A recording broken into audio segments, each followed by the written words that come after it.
This podcast is part of the Sports Social Podcast Network.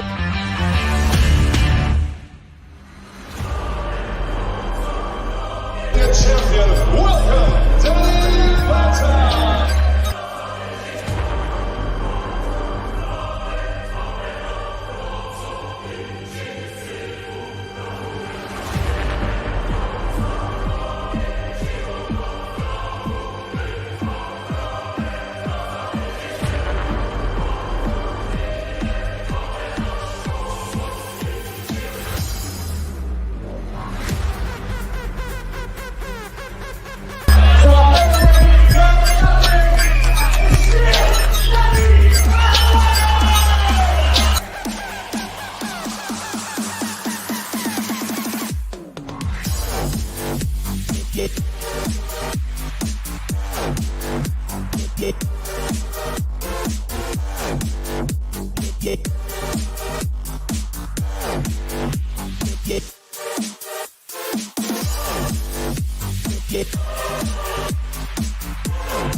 Hey guys, I'm Si. Welcome to A.C.E Podcast Nation, the home of the Danny Batten Fight Show. As usual, we're live on Facebook, YouTube, and Twitter, and you can find all sorts of great shows, top guests, expert analysts, and more on the channel. All sorts of podcasts on MMA, boxing, football, life stories, all sorts of good stuff. If you prefer your podcast in audio form, then of course we're part of the Sports Social Podcast Network, the UK's first dedicated sports podcast network, and you can find all of our shows under their individual names right there at the Sports Social Podcast Network. So check them out, give them a little shout, tell them we sent you, and of course, as always, subscribe to YouTube, Facebook, or wherever you're watching it or listening. Please do subscribe; helps us out a lot. Leave a like. All that good stuff. We've got a jam-packed show this evening. Really looking forward to it. We'll be joined by our resident boxing pundit, Ben Doughty, about 9 o'clock-ish to talk last night's Eubank versus Williams card. And, of course, we got an interview with another top name from the world of combat sports, a really non-stereotypical man as well. I'm really looking forward to having a chat. But as usual, first and foremost, joined by former Cage Warriors world champion, UK MMA legend, Mr. Danny Batten. How are you, mate? You okay? Hey, right side, listeners. Yeah, I'm all good. Let's spoke with some UFC, boxing as well, and get to spend some time with you guys. Awesome weekend. Loving it. Yes, mate. Yes. You're just like Mr. Positive this year, aren't you? You're just like happy all the time. I'm trying. You're like the polar opposite to me. Like I'm grumpy and miserable, and you're happy and positive. But no, it was certainly lots and lots to enjoy last evening, as it were. But we're joined this evening. He's a man who has been a boxer, a bare knuckle boxer, and of course an MMA fighter. He fights next weekend on Budo 47 MMA, I believe, this next fight. But he's also a poet. I'm delighted to welcome Mr. James Lilley to the show. Welcome, mate. How are you? Hi, guys. You all right? Thanks for having me on. James. No worries, mate. Really looking forward to having a chat, buddy, because, like I said, you're not the stereotypical fighter, mate. You don't stick to one field of combat, and also a very intelligent man, a poet. Not that other fighters aren't intelligent, but I mean, you look at Danny. Danny's a bit, I don't know where to start, mate. There's so much to talk. Well, let's talk about the early days of your combat career. Obviously, you started out in boxing. How was that, and why the sort of drift away from traditional boxing? Yeah, like boxing was my first love. I walked into my local boxing gym. I think I was about 12 or 13, and I never looked back. And I think when you're in like a certain bubble, like in like combat sports, you don't realize there's other combat sports outside it. Like, I wasn't interested in sort of kickboxing or judo or anything like that. I was just pure boxing. And then at 19, I had an opportunity to turn pro. And I was never one of the guys who were setting out to be like a world champion, or I wanted to fight in Madison Square Garden. I just love boxing. I just love fighting. And when someone told me that I could get paid for it, I was like, yeah, we'll do this then. So kind of went from there. And yeah, like I was all into boxing for a couple of years. And then one of the guys I grew up with, John Phillips, he'd started doing MMA. And I didn't know nothing about MMA. The only thing I'd ever seen of MMA, there used to be a show on, do you remember the channel Bravo? Yeah. There was a show, I think it was called like America's Toughest Men, and there was these like, guys from like, rednecks and hills. I was like, I'm not doing that. This is crazy. But then the more I learned about the sport, it was, I think it's one of the most pure forms of combat you can have without, it being sort of like Roman gladiators, etc. And I just fell in love with it. And then at one point, it got to that I had a bit of a telling off from the British Boxing Board. They told me I wasn't allowed to do MMA and boxing. I didn't feel I was getting enough opportunities in boxing because of the way it's structured and sort of the politics. So I went into MMA, which then led into sort of bare knuckle fighting.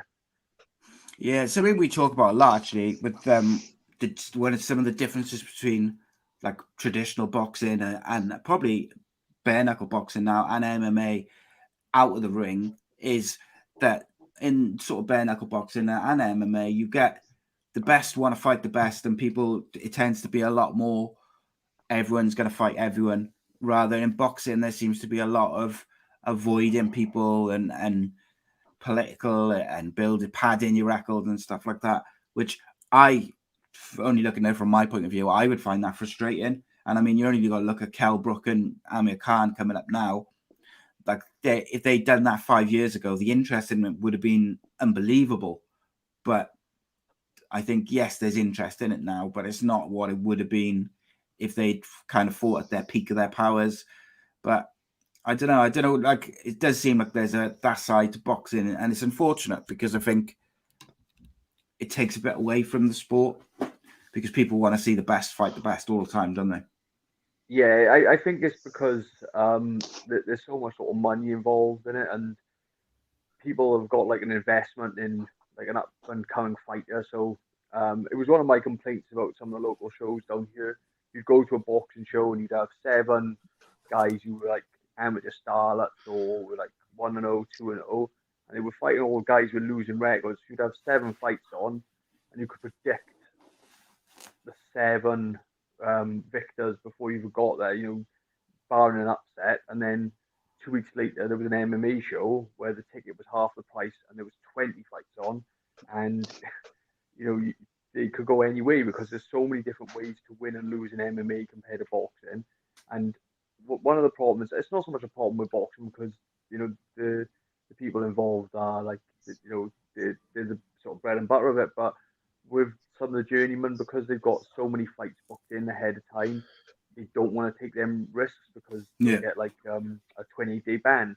So sometimes it's hard for the young up and comers to sort of express themselves and to look good because they're fighting guys who are just trying to survive for the 4 rounds.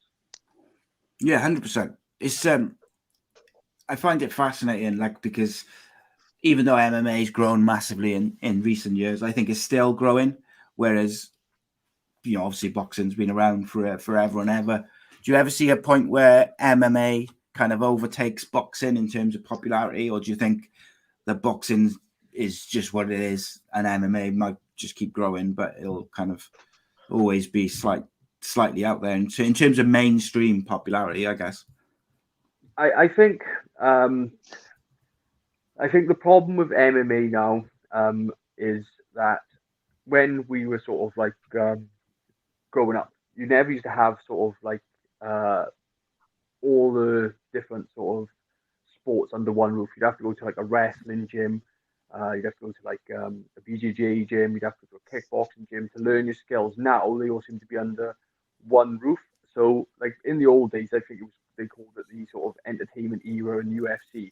You had guys from different backgrounds, and it was kind of like not so much a freak show, but it was like, can this boxer beat this wrestler? But now I think the guys are getting so well rounded. It's really hard to compete with the youngsters coming through. I think it's either going to get to a level where it's because it's so much better and it's so much 50-50, people will switch over to it, or people will get maybe a little bit bored of it because they're not seeing those, because the guys are so well matched. They're not seeing the the bloodshed they were hoping for, maybe. Yeah, I can see that. That's an interesting point, actually, because excuse me, sorry. One of the things that we've talked about, Danny, a lot is like the best fighting the best in MMA, but we've also talked about, in the last few years, once you get to a certain level, all the fighters are good. There's no kind of easy fight. So I guess, yeah, you're right, James. And I wonder what Danny thinks. Like, do you think there could be a point where the casual viewer, if you like, kind of switches off because everyone is so kind of evenly matched? Or do you think that just builds more excitement because even though you've got someone like, for instance, Paddy the Baddy coming in now, who's only going to have his second fight in the UFC, people who know it, who are familiar with him, are kind of like, he could fight Donald Cerrone. But to a casual viewer, they're like, well, why would you match him against someone like that in his second fight? I don't know. I can see both sides of it, but I think for us as hardcore viewers who watch it every week and stuff like that, it's exciting, isn't it? But do you think that could slow down the mainstream appeal from that side of things? Yeah, I get what you're saying. I do agree, but I think what will become a bigger trend once sort of like the style of MMA is plateaued out and it becomes, as boxing is, boxing is still boxing, no matter what decade you look at in recent decades, boxing is boxing, and it will get to a point where MMA is just MMA. So like all the tricks pretty much are going to be found out through natural selection. But I think what will change is the personality build up of profiled fighters, building up storylines. I think there'll be clever ways of creating really big interest. Look, the excitement of MMA is always going to be there, as it is in boxing. Everyone watch boxing because they hope to see, knockouts ultimately. I think you will still get those knockouts. You will still get those submissions. And even on those fights where you don't, you normally end up with a real good tear up and a real good banger. As much as that could sort of acclimatize people to be spoilt with a good thing too often, so to speak, I think it will be mixed up and changed up a little bit by the mediaship of it and just the whole build up, like I was saying, really. I just think there'll be a much more trash talking being added into it, although this is something that we are seeing more and more of in the modern way. I just think there'll be perhaps more of a storyline being built up and not just the trash talking. I think that'll be the approach I'll have. I don't think it will make it plateau at a low level of exposure in any particular way. I think it will continue to grow right now, and I think it'll be on par with boxing. I don't think it will get bigger than boxing ever was. I think it possibly could take its place and perhaps knock it down to number 2 of the overall viewing, but I don't think it'll go beyond what boxing ever reached. That's just really the way I see it going. I hope it doesn't go the same way as boxing did in the criticisms that we've had, where you end up with 4 or 5 dominant sort of like titles to have, and all the great matchups that we really long for don't happen until they meet on smaller shows when they're past their peak. Something along those lines. I hope that doesn't happen to MMA. I don't think it will. But that's perhaps my biggest fear, more than what we're talking about. That's my biggest fear, is that it'll go down that route. Yeah, someone asked me earlier this week, with all the talk of like people like Francis Ngannou wants to box, and Conor McGregor's boxed before and he might do it again, and there's fighters in the UFC who can see that they could go and get a lot more money if they fight Jake Paul or whoever. There's probably some money for them because they've built up a name if they went and did a boxing match. Do you ever see a point where Dana White might think, do you know what, I'm going to do a UFC pay-per-view and I'll have Francis Ngannou who's going to fight Tyson Fury, but there's also, it's predominantly UFC fights, but there might be the odd boxing fight within a UFC card. Do you ever see that being possible, Danny? Or do you think if Dana White was going to sort of go into boxing side of things, he would just make a separate company? No, I don't think that will happen. I think, don't know what I was so He's true gonna have to to probably what pay his MMA is. fighters more than, mate, I think. Yeah, and think about the boxing commission, and boxing with its licensing. Yeah. James touched on it, and we really don't know. We're sort of like outsiders for the deep inside of the workings of boxing. But I can appreciate that it's very, very heavily regulated, and James had trouble trying to do MMA along with trying to do his boxing. He was very much given the frown upon it. So I don't think it will happen for that reason first. So then you're going to be pushing it down the road, doing an unlicensed boxing event by having a boxing style fight done in a cage.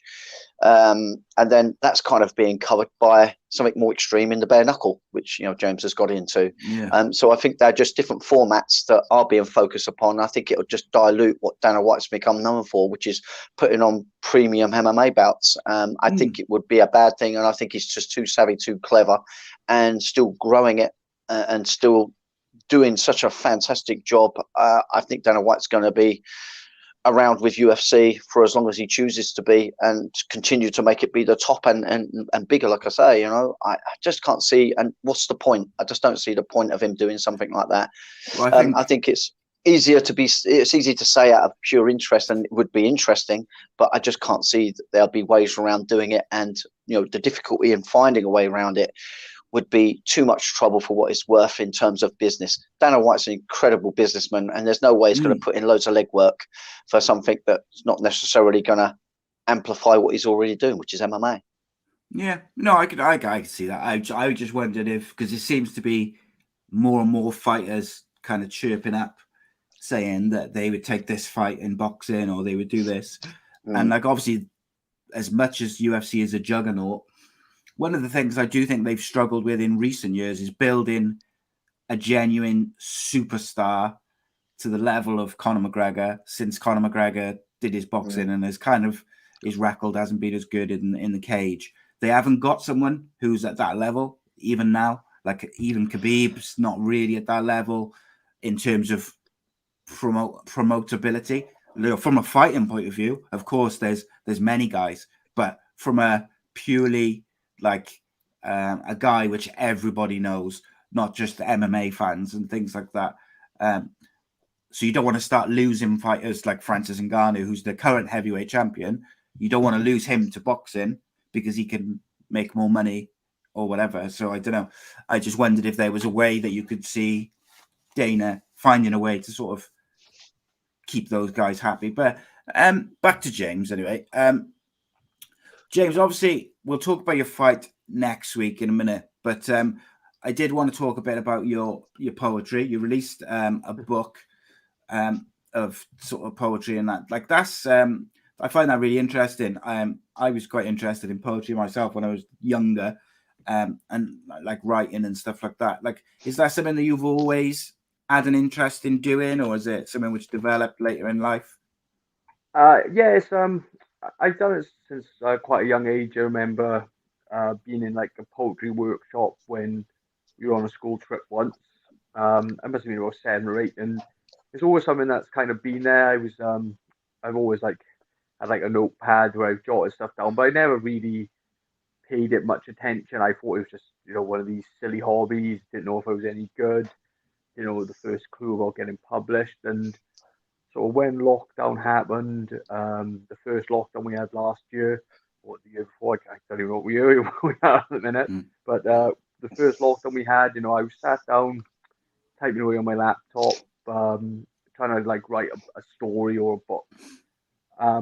And I just started like messaging people from local people in Swansea. I was hoping to go to like some sort of like poetry meetup, but because of the way the world was at the time, they told me to submit a few poems to these different online magazines, and some of them got picked up, and then it just kind of snowballed it. And then I sort of immersed myself in this world where I've got 2 short poetry collections out. I've got short stories appearing at places. So yeah, it kind of snowballed, and I got quite a lot of success quite quickly with it. Yeah, it's so I know you've done, you released a book of poetry, but I was just having a quick look, and you write stories as well. So like, You've got a preference in terms of what you like writing? Like, do you prefer like the more sort of poetry side of things? Obviously, you're from a part of the world which I'm not going to mention because I'm from Cardiff. But like obviously Dylan Thomas and famous writers have come from there. But my end goal is to have like write a novel and have someone I don't know buy it, because I know a few people have bought my books around the world, but they're usually people who've either I've spoken to online or they followed my fighting career. But story writing like what I want to sort of achieve. But at the moment, I'm having quite a lot of success with the poetry. It's a bit slower with the stories. I've had a few successes, a few knockbacks. So it's just like a guy who I've got spoken to, a guy called Stephen J. Golds. He's a writer based in Japan, and he told me, like, he said, treat writing like boxing. The more you do it, the better you're going to get at it. So and I feel like I'm quite a novice in the writing world, although I've done it for years. I've only sort of got to this kind of level the last sort of 12, 18 months. So I'm just building on it. I'm learning a lot more about other writers with different styles. So yeah, it's a learning process for me, and it's a bit like fighting. You get these different coaches who tell you different things, and you get a sort of a better end product. Yeah, and you learn from different people, don't you? Yeah, I'm curious to know about. I mean, I know nothing about poetry. I know what it is. I remember covering it briefly in school. But when you say get songwriters, they could typically do a song about a love they had in their life that broken down. Quite often it's things like that. Is poetry sort of like steered towards your personal experience or your personal views? Is that how you approach it? Yeah, it's quite sort of it's about myself. It's about my own experiences. I've been asked to host a poetry night in a local sort of microbrewery down here, and I was going to get like a few of my family and friends. Now, a lot of my family and friends, they know me from fighting. They don't know much about poetry, and some of them don't understand it. So I kind of wrote like a poem to describe poetry to them, and the way I said sort of describe it is it's basically you're capturing like memories, you're capturing feelings, moments, and writing them down in a way that is in sort of like you said, song form. It's a kind of a song. It's just a way of capturing it. And so yeah, they are about me. They're about family, friends, experiences. I've written a few poems about fighting, fears, love. It's a bit of everything, really. Rob Boyle in the chat says James must get any woman he wants. He writes poetry and beat people up. I find it really interesting, mate, and I think it's the same as fighting in some ways. Like, no matter, like you said, you can learn from everyone, can't you? You can pick up different writing styles, different ways to improve, different whatever it may be, and just pick up little bits from everybody. And I think same as fighting, same as anything, whether it's podcasting, content creation, TV, radio, whatever it may be, there is a certain amount of luck as well. And not in terms of, like, obviously you've got the ability and stuff like that, but it's finding or getting the right people at the right time to see your content or your poetry or your story, and the luck element being that that person happens to come across it, or you're able to get it in front of them. And I think that's obviously a big part of it. But what you can do is you keep writing and you keep producing books and poetry and stuff like that.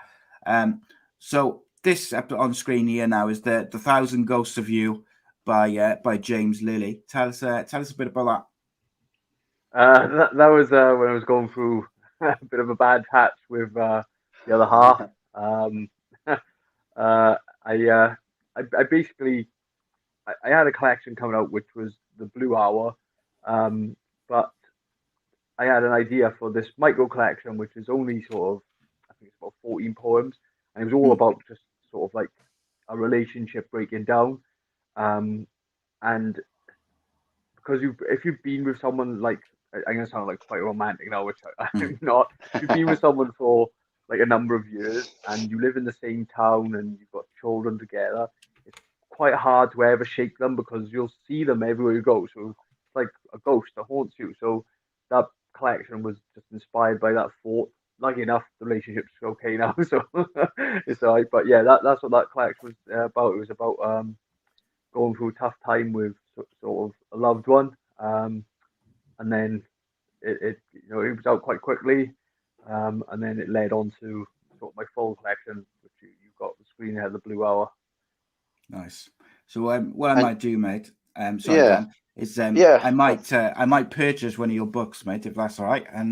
And if you're able to sign it for me in some way, and then what I might do is I might do a little giveaway for the people. Oh, awesome! Yeah, that'd be great. Yeah, because then that helps promote your books and your writing as well, and it gets it in the hands of people, doesn't it? But I want a copy myself anyway, so get a copy. Thank you. I want to ask your opinion on something which you might not be familiar with, and I'm going to throw this into Danny a bit as well, because we got a couple of questions in the live chat for you, James, which I'm going to come to now. But this was last night. There was an event called UFL. I just want to get it right. The UFL 8 took place in Berkshire last night, and some of the horror stories which have come out from it have been unbelievable. There was one of the fights, I think it was the fight featuring Chris Duncan, who's obviously a very, very highly rated fighter who's going to go on and do massive things. He fought, and it's supposed to be 3 5-minute rounds. The first round, I think, was like 3 minutes 40. And then the next round after that was like 4 minutes. Like, it was a bit of a shambles. There was all sorts of problems with the show. And then there was another fight where there was a clip where the guy gets, and there's a video clip which has gone viral now.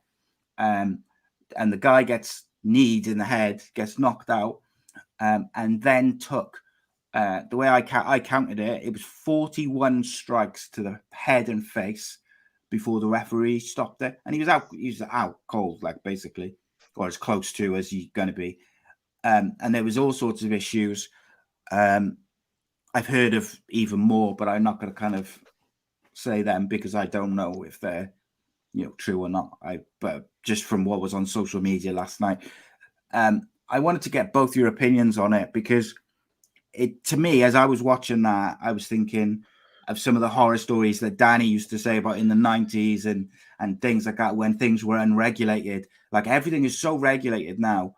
I can't understand why a team or a fighter would want to be involved in a show like that, because I think it does you no favors whatsoever. In terms of, it seems like a bit of a, for lack of a better word, like a bit of a cowboy show. And I mean, so Violent Money TV earlier have just put a tweet out which says, "This is an official statement from Sponsorite," who I believe is a fairly prominent thing with it, like within MMA and sponsors and stuff. And the statement reads, so for those who have seen the footage and read the comments, we hope you will understand our following stance. In the event a Sponsorite listed athlete is matched on this promotion in the future, he will be immediately cease representation of that individual, and if affiliated, then potentially their wider fight team also. We understand as an athlete, it is your prerogative to choose where and when you want to fight. However, it is our prerogative to want what is best for those that we represent, and to those also speak out when promotions and shows might tarnish the UK MMA scene that we all love and work within. We also like to add, this is not an indefinite decision. Mistakes are made, and in the event that UFL put on additional shows in the future and there are clear improvements, clear improvements are made, we will happily retract this statement. Until such a point, we ask that all athletes and fight teams be as vigilant as possible when accepting matchups. There's also another part to the statement, but basically it says what it was. There was a show in Barking last night. There was a number of critical errors that were made throughout this event, including what could have been a potential devastating late stoppage for one individual. That's up on Violent Money TV if people want to read the whole thing. But the bit I read is the sort of the bit which we want to talk about. Like that, good for them, first of all, by the way. good for Sponsorite for stepping up and being the first company. And I believe they represent quite a large chunk of fighters within British MMA. So for them to come out within like less than 24 hours later and say, if any of our people do it, then we won't represent them. Good for them, because it's not going to help progress MMA. Danny, you've talked about how the difficulties that British MMA had in coming away from people thinking it was this brutal cage fighting, unlicensed, like this horrible thing. And people have now, they are coming around to it and seeing it more as a sport. Yes, there's still some who kind of see it as the old thing, but shows like that last night do not help. And it's just not safe. Like, Danny, you're a coach now, but you're also a fighter who came through at a time where maybe there was more of these types of events going on. Like, what do you make of that in 2022? I was shocked, I got to be honest. Yeah, I mean, things like this are not going to do the sport any good whatsoever. We have mentioned numerous times about the fact that France has only recently, just over a year ago, I think it was, allowed to run legit licensed MMA events. Yeah. It was a long process, a long process for them. Look, one wrong foot from any crackpot show could really set MMA back. We need to try to get a proper regulated committee going. I don't think anything like that's enforced properly. I think it's very, very difficult to pass it at government level, but we really do need it. Like the Boxing Commission, I know it can create difficulties in other aspects with athletes and what have you, but we really need it to protect the sport, because it's a case of either having our sport or not having it. That really could be the case. It took 2 decades for France to push to finally be allowed to run professional MMA bouts. This is not good. This is not cool. I don't know. Do we know the name of the actual promoter? So I'm not too up on it. I mean, is it someone from the MMA world, or I don't know. But, I'm kind of curious to know whether it's just either an outside businessman just venturing into it that has no idea what the sport's really about, just knows he's onto a good thing in terms of the growth that we spoke about, or is this a case of gangsters money laundering? I know events were run back in the late 1990s, which was pretty much a laundry system for money at the time. So very, very dodgy events being run back then. The Ultimate Fight League is out of Scotland. UFL owner is Ashan Gilani. Not someone who I'm got to be honest, I've never heard the name before. I think I saw a video of him fighting on Cage Warriors against Alex Eklund earlier. So I think he's experienced, or he's at least involved in MMA in some form. I'll have a quick look now. But what do you make of it, James, in terms of what you've seen, what you've heard, the statement from that sponsor as well? I'm with Danny. I think the thing MMA is missing in the UK is like a commission like the Boxing Board, because although the Boxing Board has its negatives, there's loads of loopholes to jump through with licensing, and you don't get journeymen in British boxing who are going to dive to the floor in 30 seconds or tap out from just being touched. If the journeymen are getting constant stoppages, they get their licenses taken off them. And it's the same with the shows. The British Boxing Board have got to have officials at the show. You've got to have appointed referees. I know it's very difficult with sort of the way money is and on smaller shows, but I don't think you should ever have someone like your mate refereeing, for example. Say, your trained referee, or it's not as expensive. Then you've got someone who's not experienced refereeing. I heard about the timekeeping on one of the fights where they called the first round after 3 minutes and the second one after 2.5 minutes. That should void a fight straight away. It's not within the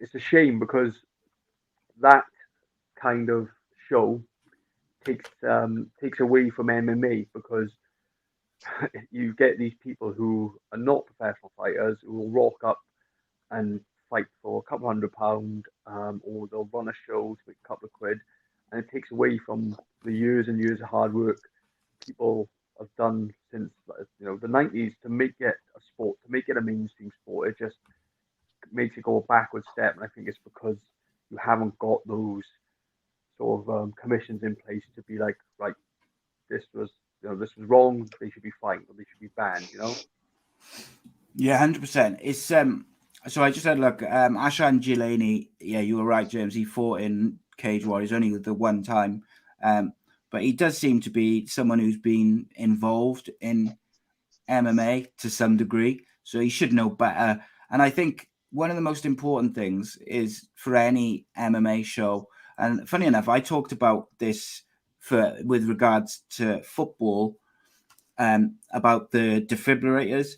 And if you're running any sort of football match where there's a crowd and there's people, I said it should be law that you have to have first aider. Yes, we know that, but you should also have to have defibrillators at the club and things like that. Should be the law. If you haven't got them, then you cannot put on events. And I think it's the same for MMA. Like if you're putting on an MMA event, you have to have some sort of ambulance on standby. You have to have doctors, first aid, all that sort of stuff, all the safety precautions. I also think that you should have to have some form of like drug testing in some fashion. I was shocked. We were shocked, Danny, weren't we, when we had Graham Boylan on, that Cage Warriors is the only company in the I can't remember if he said the UK or Europe, who says you have to have the safe MMA certificate to fight in the fights. Like, to me, that is unreal. That's not just something which everyone should have to fight. Like, but there's got to be some sort of change or commission, or there's got to be someone who is ensuring that these companies, these shows, are putting on safe shows. Because, like, it doesn't matter who it is at the end of the day. It doesn't matter if it's a big fighter or a journeyman or a kid who's doing his first fight. It doesn't matter who it is. If someone gets seriously hurt because of something like last night, you're talking, you could have like that guy could have life-changing injuries he still could. He doesn't, you don't know what damage he's taken long-term. Like 41 big shots to the head is bad enough if you can defend yourself. So I don't know what that referee was doing. Honestly, it was I was really angered while I was watching it, because there's no need for it. But just got to make sure people have got to, teams, fighters, whoever, people have got to stand up now and make sure that their fighters aren't taking part on shows like that aren't doing things the right way. Like, so for instance, like Chris Duncan is a fighter who's going to go and do big things. But like James just mentioned there, because of the way they timed his fight, that victory last night probably should be void, because you had I think it was like 3 minutes 40 for the first round. The second round was 4 minutes. And I think, so you can't, it's not an official fight, is it? Because it's not timed officially. Do you see what I mean, Dan? Like, yeah. So that, all the hard work he's put into that, the fight camp, the training, the sacrifices, and then, putting himself on the line and getting that victory, it's through no fault of his, but that fight should probably be void. And I do feel sorry for him because he's put the work in. But I don't know, where do you stand on it? Do you think that should be, should it stand, the victory and the fight? Because, well, it was on I want to say official, but what classes as official? It was on a well-renowned event, and this had happened. I'd imagine, this wouldn't be allowed to stand. I just don't know. I mean, it just sounds such a disaster, doesn't it? But for my mind, no, it shouldn't go on any official record. It just shouldn't. It's just not how MMA is run. We run it over 3 minutes for amateurs and 5 minutes for pro. It's over a 3 5-minute rounds, or 5, depending on whether it's for a title or not. It's the criteria of time is quite clear. It just sounds such a disaster. I haven't seen it myself, so I'm literally commenting off of what you're telling me at the moment. So to be honest, I just had a look. But his fight went to decision as well, so right, which makes it like if he had knocked him out in like the first round, then obviously it takes that out of it because they wouldn't have been timed. But it went to decision, but those rounds weren't the same length. Yeah, that's just not right. It's just not right at all. Look at from Chris Duncan's point of view. Chris Duncan's won on Bellator, on the Contender Series. He fought as well. Like he's been on some big shows. He's someone who's going to go on, and I've got no doubt will go on and do big things. It's not his fault, but no, this is the thing. See, these clubs that have gone along there with their students to compete probably didn't know that it was going to be as it was. And I'm sure we're probably going to hear people speak up against their experiences there. I can only but imagine. And if we don't, that really surprised me, to be honest, because I would absolutely be vocal on the internet had I been there experiencing that firsthand. There was a lot of people and I think more come out. Yeah. And look, this is what's going to happen. People just boycott it. They just won't be involved with this type of show. So I can imagine it'll fizzle out very, very quickly unless they get their act together and try to at least show that it's going to be done in a proper manner, as in having a proper official referee. I mean, you can get trained up as a referee. I did the course myself, and you can do a course to score MMA bouts and so on and so forth. It sounds like they didn't have any such thing there. I can't imagine you need a qualification in running a timer, but clearly there was no timer there, or someone not watching the timer. So it must have had a right old set of wallies. It could even be the case that, look, their timer person, whoever that may have been, didn't turn up. They ended up with a case of Omicron, and he's got one of his Lachko mates to do it, and he's laughing about cage side, not paying attention of the time limit. I don't know. It just leaves it to the imagination on what's gone on there, but it doesn't sound good. It's not going to do sport any good whatsoever. But the benefit we have of the internet is that something that's run bad will very much so be put onto the forefront of what's going on, and people will boycott it. And if they don't, they're silly. But I can't imagine they can carry on running an event in this kind of fashion. It's just not going to happen. Like James, we shouldn't let the incompetence of the promotion take the shine off what was a very good performance from Chris Duncan, and someone who's, he's going to do big things. I'd be expecting to see him in Cage Warriors probably next, to be honest, but it's not his fault, is it? And I think, no, I don't know, where do you stand? Like, would you, I don't know, like if you were sort of offered a fight there or something, are you turning that down because of you've seen what's gone on last night? Yeah, it's definitely going to make you have second thoughts. Like you said, it's not the fighter's fault, because of sort of incompetent officials. But no one ever says, if you're looking at a record of fights, no one ever asks who the judges were or the referee, and they always just check who the fighters were. So the blame is with the officials, but it always seems to land on the fighters. And the losing opponent, then he could argue that because the time was shorter, that's why he didn't win. That's the problem we've got. It's a really sticky situation. But for myself, if I heard sort of horror stories like that, unless there was sort of some guarantee and they had some, top officials from, well-known officials.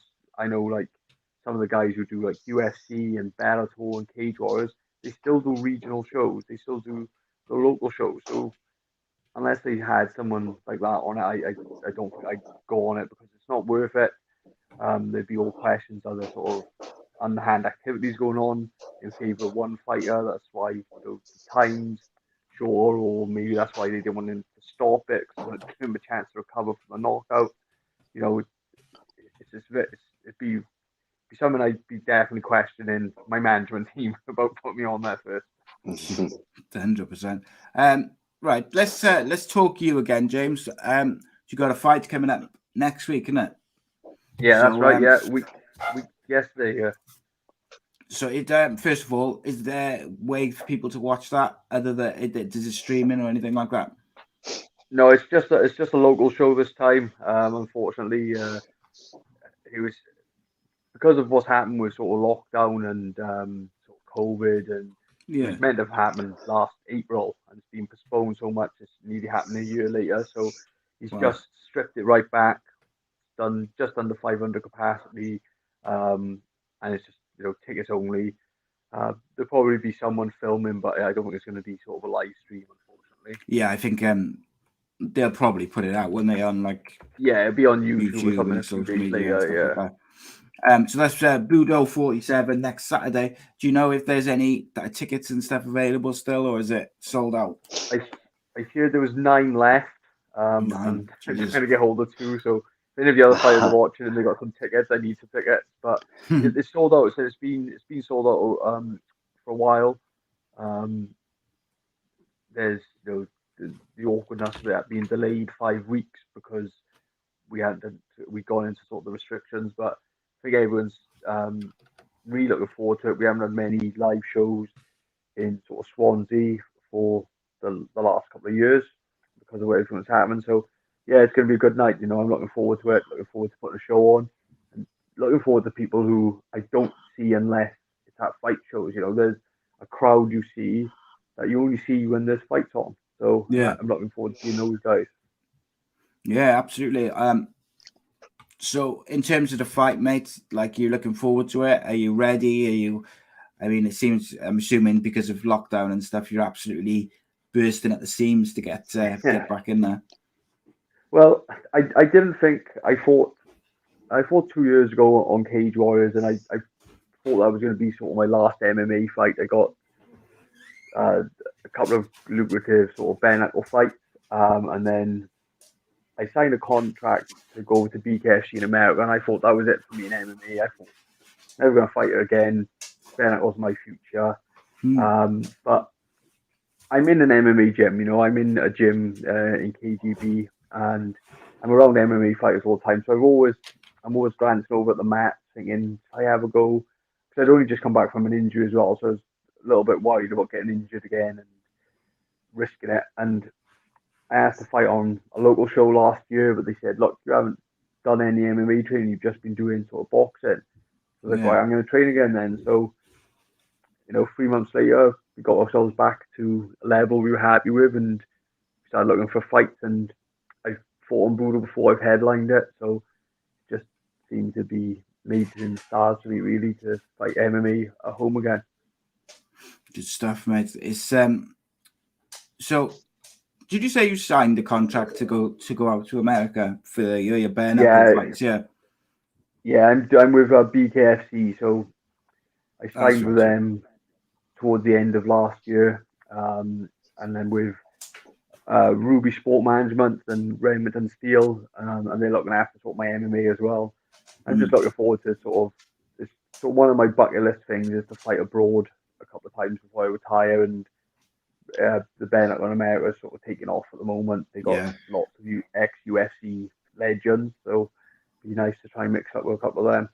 Absolutely. Yeah, I'm interested about your approach to this bare knuckle in comparison to you approaching a standard boxing fight. Is it 10 ounce or 8 ounce that you fight for standard boxing?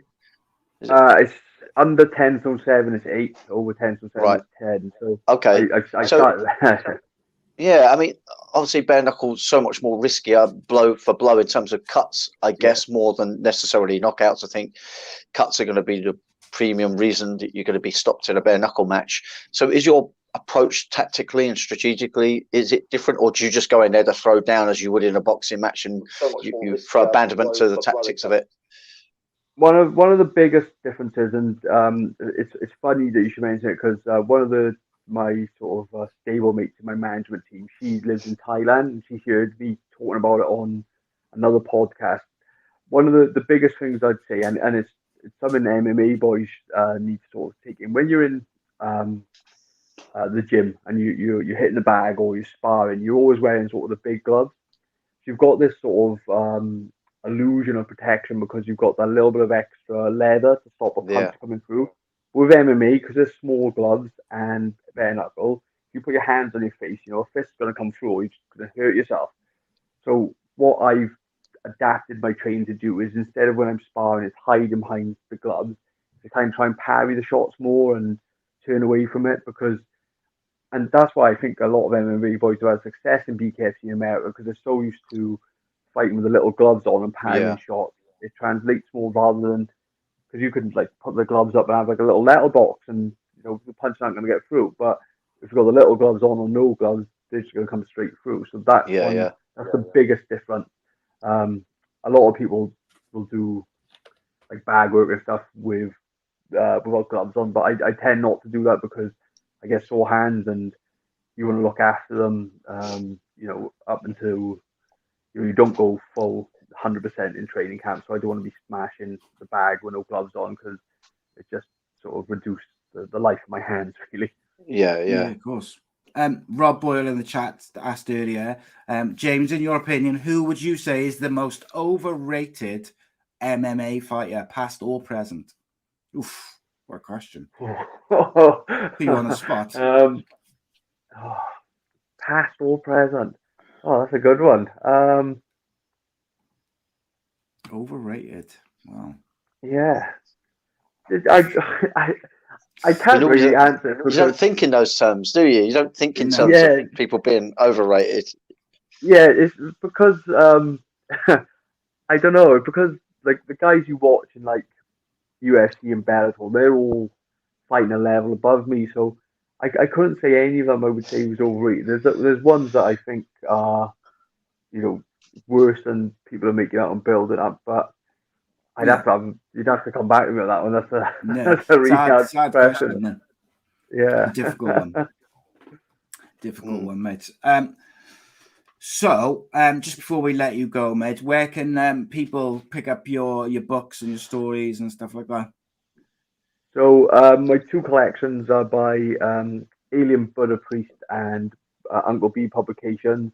They're available sort of on Amazon or any sort of online book retailer. I've got a link on my Instagram and my Twitter where you can find any of my published works. They're usually on sort of free sites, a couple of them sort of printed only works, but most of it's on there. I'm hoping to get some other stuff out this year, but I find once I get into sort of fight camps, the writing kind of goes out the window a little bit. I just write when I can. So as I said, follow me on Twitter, follow me on Instagram, and I'm often posting my work up or where you can get it. For sure. Good stuff. And we'll be looking out for the results for your match next year, your fight next week, mate. Best of luck with it. Thank you. I'm sure it's going to be a winning return for you, my friend. But we'll be looking out for that. I'll hit you up because I want to get a couple of your books, mate, and maybe if we could get you to sign them or something as well somehow. Of course, no problem. We'll work it out, mate. But I'll send you a message and then we can work it out. But keep in touch, mate. And you know later on in the year, if you if you're back to. So, what do you think after this MMA fight? Are you looking to go sort of carry on back down the MMA route, or is this more of a kind of keep you ticking over and then you'll go back to the bare knuckle? I honestly, I think getting back into this training camp sort of reignited my passion for MMA. But because I've got the contract with BKFC, it all depends on when I'm fighting for them. Like I had to ask permission for this fight. They want me out there sort of April time. So we'll see if the sort of dates line up, then great, I'll do it. I'll fight sort of local MMA shows. But I'm never going to say this is the end or I'm not going to do it because someone else come around the corner. So I will. Yeah. If the opportunity's there, I'll take it. So do you hope out in the States then April time, do you say? Early April or end of April. They got 2 shows on in April, so I've been promised one of those. So, are you able to tell us they got any opponents lined up on that side of things, or nothing at the moment? Nothing at the moment. I be asking for people, but I think it all depends on. They've got a few shows coming up, so just filling the cards. I'm happy to fight anyone. I don't need the sort of the warm up fight now. I've been around this, MMA, boxing, BKB for sort of over 10 years, so I'm happy to just jump in there. The MMA fighters made me be in a fight camp, get me sharp again, so I don't need sort of shake off any ring rust, and I'm ready to go, really. So if you could pick anybody who's currently signed with Bare Knuckle, BKFC, like, is there someone who you would like? Doesn't matter if they're maybe seem out of reach. Is there anyone which you would like to fight? It'd have to be Chad Mendes because he's such a big name. It's I like it. Like I've watched him fighting, McGregor and all them. So to be able to fight someone, and it's not a disrespectful thing. He's a legend. And to be able to, that's the reason I want to sign with him, is to fight these type of people. You've got Mike Perry's the weight above, and I used to love watching him fight. So the opportunity to fight someone like that, I do all day. So someone like that, someone who's had a huge name, as an exciting fighter. But Mendes is my weight, so I know he's got to fight in 2 weeks. So once he's got that out of the way, if he wants to sort of dance in sort of April time, we can do that. Good stuff. Danny, anything you want to put to James before we release him? No, other than that was a little different from the approach we normally have with fighters, being that the poetry was a bit of an eyebrow riser. But yeah, no, really good. I just wish you luck. I'm sure you'll do well next week, and I'm sure you'll do well in any direction you choose to take your career into, poetry or fighting. Yes, indeed. It was really good stuff, James. Really enjoyed you, mate.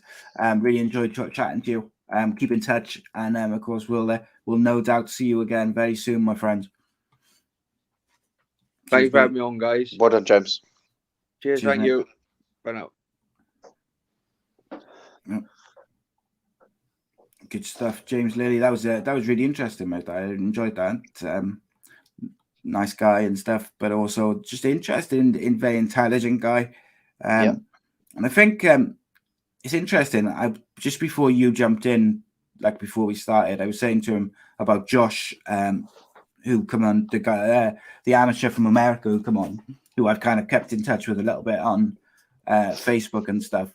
And he took a kickboxing fight right at the start of the year because he the guy who he was supposed to fight in MMA kept pulling out, and then he took a quick kickboxing fight, and then he took another fight, and then he was kind of building up like that, right? And then he's doing another MMA fight then, like 2 weeks after his kickboxing fight, and like James is in this unique position, and he's done boxing, he's done bare knuckle boxing, he's done MMA at a good level. He was on a Cage Warriors show. I'm pretty sure he fought Eubank on Cage Warriors, if I remember correctly.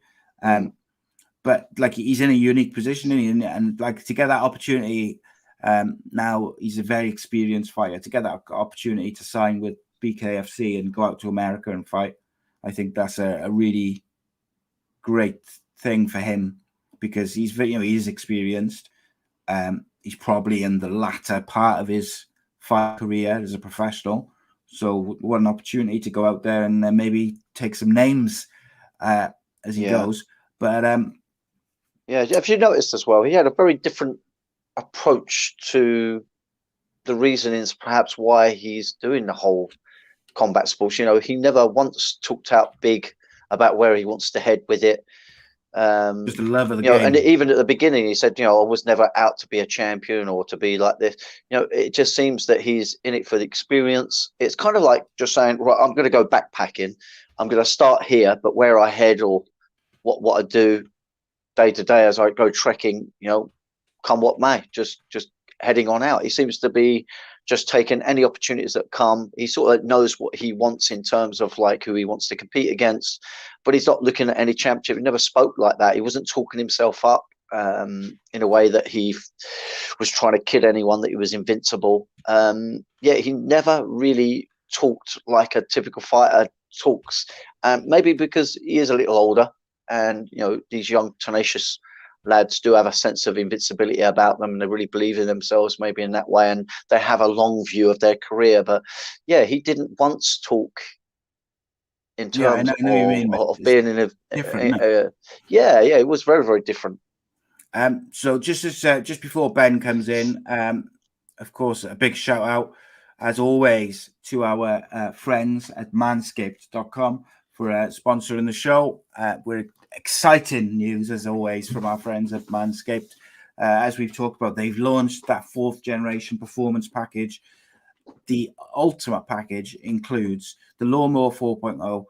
It's a truly tremendous bit of kit. Stops you getting any nicks and cuts. It's got a little torch on it to help you do it. Manscaped is the leader in male grooming and female grooming, of course. They've done it again. Take your grooming to the next level. Join over 4 million men worldwide, 4 million who trust Manscaped with this new performance package 4.0.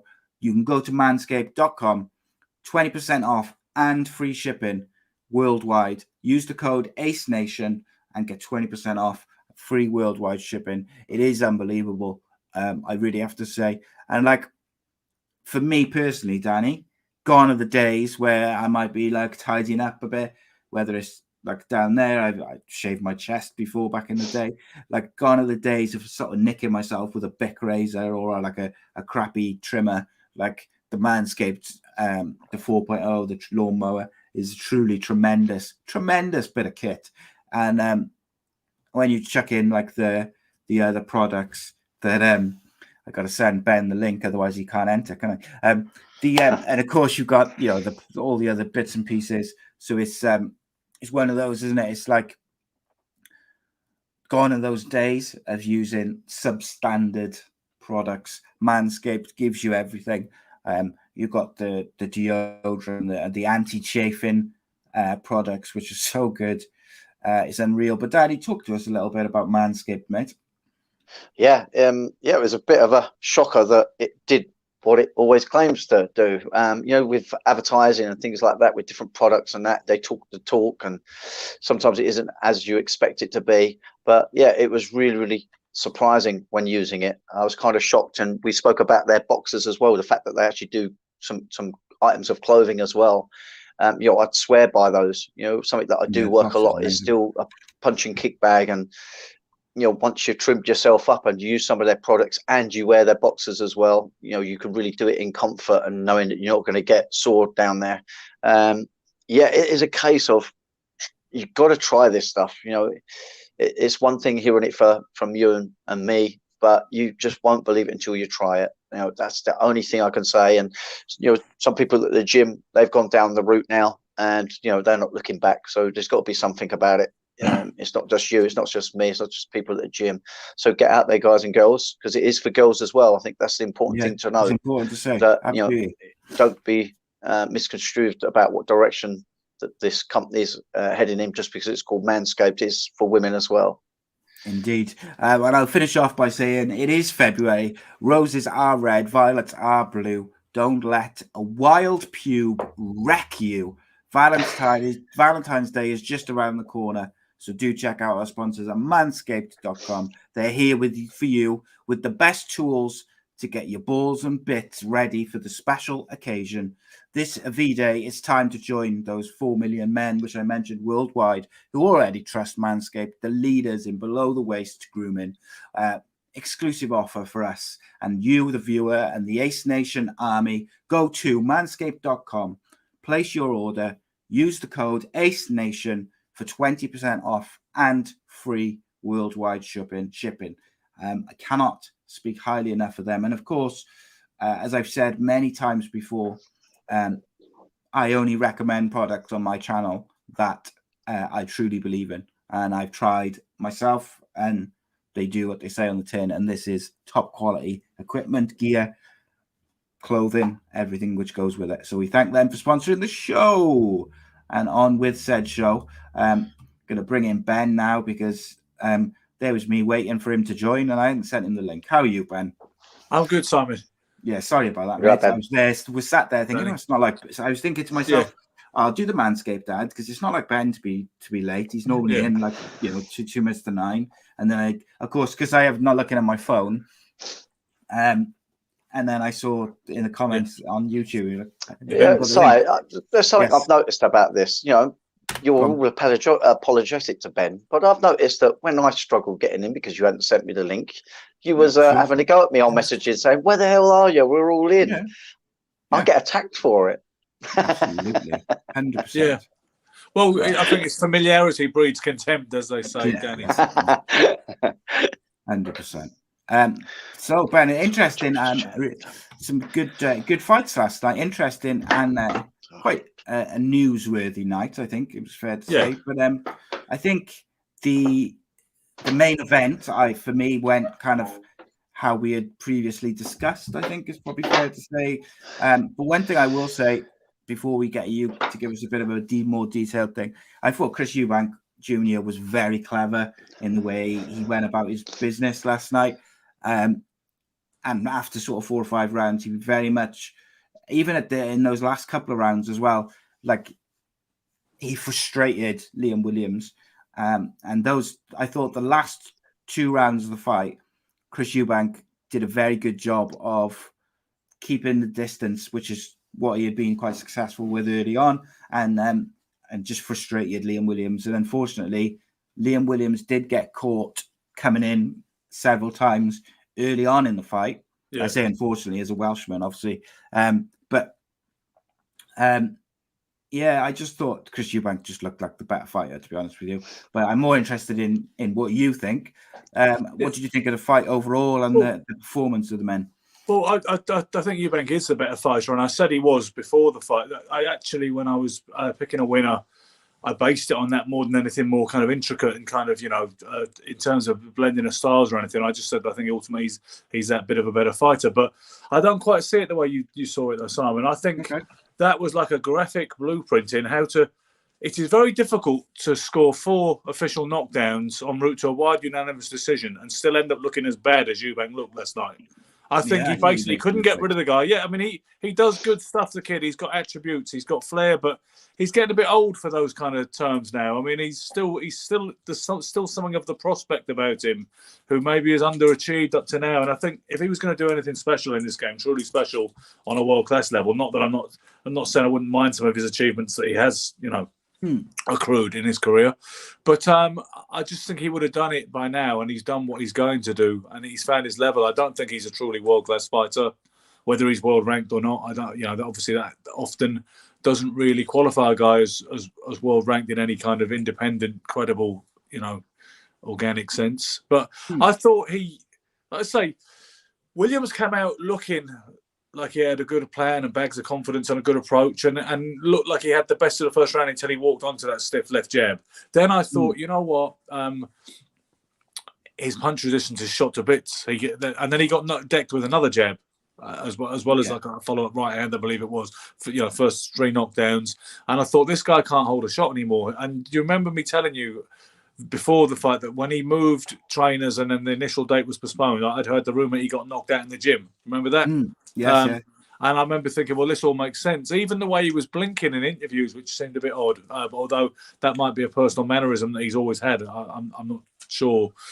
And I just thought, you know what, this guy's a dead man walking now. He can't hold a shot, and he was there for the taking. But Eubank, having looked great for 3 or 4 rounds, he started to mess about, basically, and then he started getting hit a lot. Williams came back fantastic.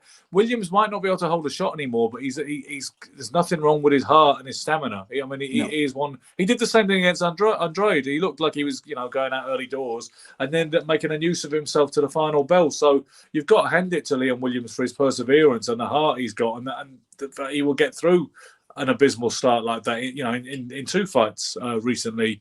But and then after that, Williams started tagging Eubank with a lot of right hands. And I just thought, technically he still does loads of horrible things, Eubank.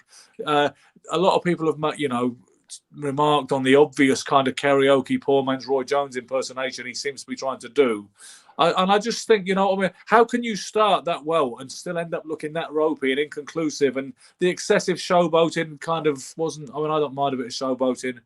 No, but particularly in that final round, wasn't it? Do you know what I mean? It was... I just think, how do you end up looking that inconclusively bad in the late rounds when you started so well? You know what I mean? Because initially it looked like he was going to do a number on him in 2 or 3 rounds, and that was that, And but no, I don't know. I just think that it was strangely ponderous as the rounds wore on, and I know you can't take the knockdowns away; they're very much an important part of that fight's narrative, and what happened. But if you did take the knockdowns away, that was a hell of a lot closer fight, wasn't it? That's what I was thinking when I watched it. Really, if you just took those knockdowns out, it would have been closer. just sorry, Dan, I'll let you go now. I just wanted to clarify something. Why I went with Eubank is I should have probably said it a bit better, is I thought he was very clever and I thought he looked really good in the first probably 4 or 5 rounds. Yeah. And then I thought he was very clever in the last 2 rounds. But the middle of the fight, I completely agree with you. And I think I said to you we sort of said over text the same thing. But the fact that Eubank didn't finish that fight after the first 4 or 5 rounds he had says more about him than any of the good he did, because those knockdowns you mentioned, Ben, none of them were like, I think one might have been the first one was like a good sort of straight shot on the nose. It was a jab. They weren't massive shots, were they? How often do you ever see a guy get floored with a jab? I mean, I'll give you examples because I'm an anorak, but there's not many. They're few and far between, you know. Absolutely, yeah. So sorry, Dan, what were you going to say then about the fight? Yeah, I was observing sort of similar things, but I was kind of like scratching my head a little bit about how you can score that sort of amount of knockdowns. But yeah, if you did take away those knockdowns, each one of those rounds would have been arguably going towards Williams. Yeah, because Williams was winning the first round when he got tagged. You know. Yeah. It's just interesting. And I was thinking, well, maybe Eubanks perhaps didn't have the dexterous in his style to change what he was doing, which was working at the end of the day. He was backtracking a lot, wasn't he? Trying to use his length and being kind of evasive and just drawing Williams onto his shot, which was, working really well, like I said. But it would have been perhaps nice, perhaps second or third knockdown in, to see Eubanks actually try and press forward and try and actually stick it on him, so to speak. Because I really felt like he should have definitely got him out of there come mid-rounds. But he really allowed Williams back in my mind. He really allowed him back in for about 4 rounds in those centre rounds.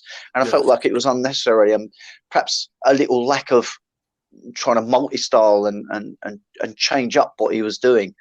I don't know enough about Eubanks to know whether he's changed his style as he's progressed his career or not. But, his style in that fight was working largely. But I think, a lot of other boxers perhaps would have tasted blood a little bit more and be less forgiving after knocking someone down numerous times. Not exactly a ruthless finisher. Obviously, the alibi he came out with after the fight, I don't know if you know, Danny, was he said he wanted to punish him. He didn't want to take him out.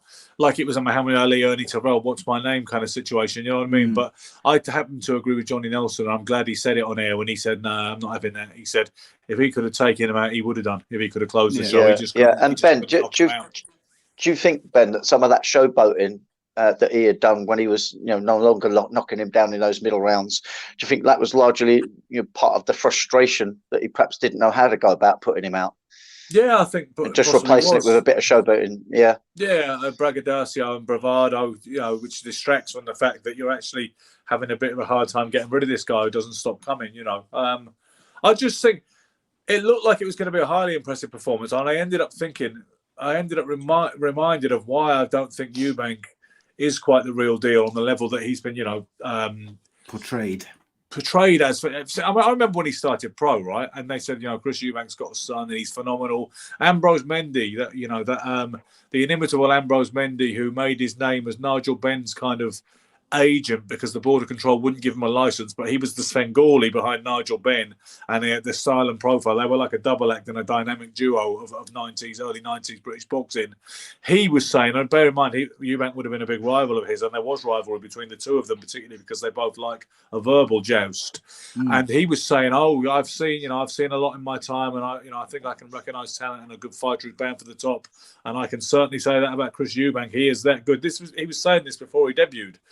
And he was saying this is how special the kid was. I've been in the gym with Chris Eubank. I was helping out a fighter who happened to be Ambrose Mendy's nephew. So we had the same name. You never know with Ambrose, right? Because sometimes he said Nigel Benn and Paul Ince were cousins. Then he later admitted to me they're no more cousins than you and I. But they just both happen to be black, and they may have been cousins. You can't say they weren't. And so maybe Patrick Mendy was not his nephew either, but I definitely did the corner for Patrick Mendy, who was a good fighter himself, against a young Chris Eubank in the Rooney's gym in London Bridge one time. It must be going back about 2010, 11, I believe. And I was, just doing that kind of thing that the trainer in a spa does and tells the other guy what to do against Eubank. The reason I'm mentioning that is he's been around quite a long time. It feels like a long time to me. And I remember him as a prospect, and I see him up close, and I've watched his career, obviously. And I just think you know, the way he got stood on his head by George Groves in 2017. And then he hasn't really done anything significant for me since, you know, getting exposed. And I remember Prince Nassim Hamed, who was commentating for Channel 5, was brilliant when he just said, "You're either good at boxing or you're not." You know, he needs to forget about it, which is a little bit harsh maybe. And I know, I'm not saying the kid can't fight at all. He can. But I don't think he is legitimately world class. I don't think he would. And I don't think he's going to achieve anything more. That crowning glory that is required to cap his career and legacy, I'm not sure it's coming. Interesting. It is. It's fascinating. Like, I watched last night's fight with my wife, who's a casual sort of boxing viewer, my father-in-law, who's kind of drifted away from it, and my mother-in-law, and they all mentioned the blinking thing with Liam Williams, thinking that maybe one of the knockdowns early on had done a bit of damage or whatever. But I'd have to go back and sort of look at past interviews and stuff to see if it's like a nervous twitch or something like that, or something he's done previously. He was blinking in a recent interview. I don't know if it was IFL. A friend of mine, his name's Ashley Jones. I'll give him a shout out because I think he'd appreciate that. He sent me a video and he said, this blinking thing, has he always done that? He said, I don't like this blinking. What's that all about? And he was getting interviewed, I think it was IFL, or maybe one of the other kind of big hitters on social media. And he was blinking away while he was just answering a question, sitting in casual clothes, whatever.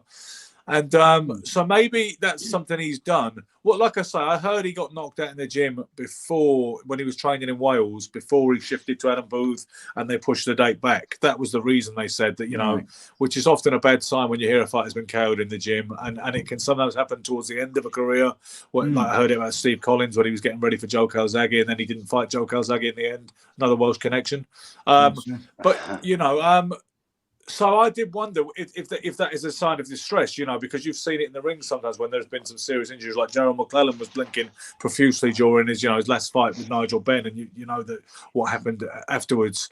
So I don't know, but he was definitely blinking in a recent interview. I would have to comb through interviews throughout his career to see whether that's just something he's always done as like a tick. Yeah, it's None of the knockdowns were particularly nasty shots, were they? So and the fourth one wasn't a knockdown. I think the fourth one I thought was he got pushed a little bit. Really frustrated that the referee counted it. Yeah, he kind of pushed him in the back of the head. Or over the back of the. He basically pushed him over, but I think that would have been, if he hadn't been knocked down legitimately 3 times already, that might have been a major point of contention, because you could be like, that wasn't a knockdown. Yeah. And if it was the only thing to argue about, that would be a big thing, wouldn't it? A controversy. Course, yeah. But when the guy's knocked you down 3 times already, it's like, all right, come on, call it 4. Yeah. So what's another knockdown between friends, Yeah. I thought it was quite an enjoy. Like it wasn't a bad fight. It was watchable. It was all right, wasn't it? It's kind of just one of those things, I guess. In terms of some of the other fights on the card, Ben, the Clarissa Shields one, I was really kind of looking forward to this with a lot of interest, because admittedly I hadn't seen a lot of Clarissa Shields, but she's obviously got quite a big name within women's boxing and within, from the US as well. So I was kind of interested to see how good she was, basically. I thought she did all right. Like, I thought she was pretty good, actually, technically. But she didn't seem to have enough power to finish off this lady who she fought. Now, this lady might have an iron chin, as it were. And she did take a lot of damage. She some tremendous body shots, which seemed to really be causing the lady some problems. But ultimately, she couldn't finish her. And I felt like there seemed to be a golfing class between the two fighters. And I felt like, she should have been able to finish her if she's going to be top level. But I don't know, maybe I'm being a bit unfair there. Perhaps I don't know. Well, you say that, but what you've got to realise is almost every female fight goes a distance at a certain level. Most of you do see stoppages. But if you think back to all the recent, now that the female game is booming somewhat, you think to most of the televised female championship fights you've seen, and I think you'll recall, now I mentioned it to you, that most of them went the distance. There's a mate of mine called Martin Lewis who's really good betting and looking for angles, because the secret to betting on boxing is you've got to shop around the prices. You don't just bet like betting on a horse, and I don't believe in round betting because it's too much of a lottery. But if you look for different things like, will the fight go the distance? Will there be a knockdown? I think, little things like that you can find your value in fights which are not perceived to be that competitive like that. And he says he often makes money with female fights just betting the fight to go the distance, because sometimes the odds makers are not as tight on boxing as they are in some other sports. I think it's generally accepted. And sometimes you think, he said, it's just printing money for the fight to go a distance. He said, because of the 2-minute rounds, and some people feel the ladies should do 3-minute rounds like the men. I happen to agree with that. I think they should as well. I think they would develop more. I think you'd see some better fights, and I think they'd get a chance to become better fighters. And I wouldn't patronise them saying they can only do 2-minute rounds because they're ladies. You know what I mean? I think it's, of course. I'm all right with that equalitarian kind of thing, duration-wise. But that's another reason why a lot of them go the distance, because it's easier to go the distance 2 minutes, in 2-minute rounds than it is in 3-minute rounds. Or it's easier to stop. If you're going to stop someone, it's easier to do it if you've got 3 minutes to play within every frame, Yeah. But yeah, so that's the one thing, you know what I mean? And Claressa has never been a huge puncher. We know that. It's all been about speed, volume, and athleticism. That's what she's got, And personally, I do think, considering she's an all-time great in the women's game, I mean, she calls herself the GWOAT, as you probably know, which is the greatest woman of all time, which is it's open to debate. She might not be that, but that's what she calls herself. The thing is, I still think these girls look a little bit novice-y, considering that they're the elite in their own context. I think, with Claressa, she was doing some nice things, but she was making mistakes. It looks to me more like a talented rookie on the way up. I don't want to be accused of sexism saying that, but I think a lot of them look. A friend of mine who's an ex-pro once said, what woman fighter can you name who's notable for one shot? Like, Joe Fraser's got a great left hook. Thomas Hearns is known for his devastating right hand. He said, what woman is known for one single shot? None of them. He said, they just throw hands. And when I see Claressa last night, did you notice sometimes she was just throwing one straight punch after another, like 4 or 6, like 1, 2, 3, 4. And when you're trying to break people up, you've got to mix it up a bit. Oh, you throw straight shots, maybe two jabs, straight right, left uppercut, go to the body. You know what I mean? If you're just throwing one hand after the other, it's not the most unpredictable thing to defend against. I mean, I'm sure she's had more competitive sessions on the heavy bag, to be honest with you. The other girl did seem like she wanted to strictly survive, or couldn't really do anything. You couldn't really impose herself on the fight. As you mentioned, she did take a hell of a shot, or she did take a good shot at least. She took punishment downstairs as well, as you also mentioned. But Claressa's never been noted for being a big banger. Hardly any woman in the history of female boxing ever has been noted for being a devastating puncher and a great finisher. Christy Martin was kind of the first one who got the kind of box office kind of attention in the 90s, and she was a bit of a KO artist, to be fair. But most of them are not. And people make out that Savannah Marshall is, but really she's